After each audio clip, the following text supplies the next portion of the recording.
Assalamualaikum warahmatullahi wabarakatuh. Kami di sini ingin menceritakan tentang pertempuran Ambarawa. Pada pertempuran Ambarawa 20 Oktober sampai 15 Desember 1945, 55 hari adalah pertempuran besar yang terjadi antara Tentara Nasional Indonesia yang baru saja dibentuk dan Angkatan Darat Britania Raya dengan pasukan Belanda yang terjadi pada tanggal 20 Oktober 1945 dan 15 Desember 1945 di Kabupaten Semarang dan Kabupaten Magelang di Jawa Tengah, Indonesia.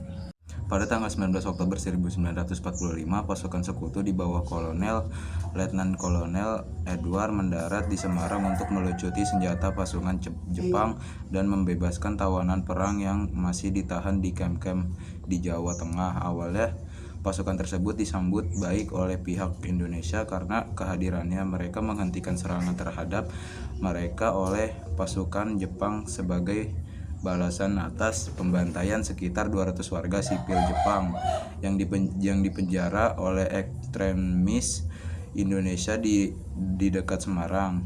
Pasukan tersebut diperintahkan untuk tetap netral dalam masalah politik. Dalam sebuah pertempuran dengan Gubernur Jawa Tengah, Wongsonegoro dicapai kesepakatan bahwa polisi Indonesia yang diizinkan untuk menyimpan senjata mereka, tapi warga sipil akan dilucuti senjatanya. Sebagai imbalan, mereka setuju untuk menyediakan bahan makanan kebutuhan lainnya untuk kelancaran tugas sekutu, sementara sekutu berjanji untuk tidak mengganggu kedaulatan pemerintah saat itu.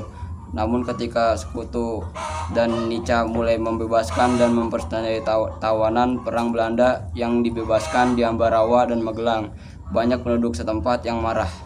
Hubungan semakin memburuk ketika sekutu mulai melucuti senjata anggota Tentara Nasional Indonesia. Resimen Kudu Tengah 1 di bawah komando Letnan Kolonel M. Sabrini mulai mengepung pasukan sekutu ditempatkan di Magelang sebagai balasan atas upaya lucutan senjata mereka. Presiden Indonesia Soekarno campur tangan atas situasi tersebut untuk meredakan ketegangan, dan sekutu secara diam-diam meninggalkan Magelang di benteng mereka di Ambarawa. Resimen Sarbini mengikuti sekutu dalam pengejaran dan kemudian bergabung dengan pasukan Indonesia lainnya dari Ambarawa, Suruh, dan Surakarta. Mundurnya pasukan sekutu terhenti di Desa Jambu karena dihadang oleh pasukan Angkatan Muda di bawah pimpinan Oni Sastrodihardjo. Pasukan sekutu kemudian diusir dari Desa Jambu oleh pasukan gabungan Tentara Nasional Indonesia. Di Desa Ngipik, pasukan sekutu kembali dicegat oleh Batalion 1 Surjo Sumpeno di Ngipik dan dipaksa mundur lagi oleh Tentara Nasional Indonesia setelah berusaha menguasai 2 desa di sekitar Ambarawa. Pasukan Indonesia di bawah komando Letnan Kolonel Isdiman mencoba membebaskan kedua desa tersebut, tetapi Isdiman tewas dalam pertempuran sebelum bala bantuan tiba.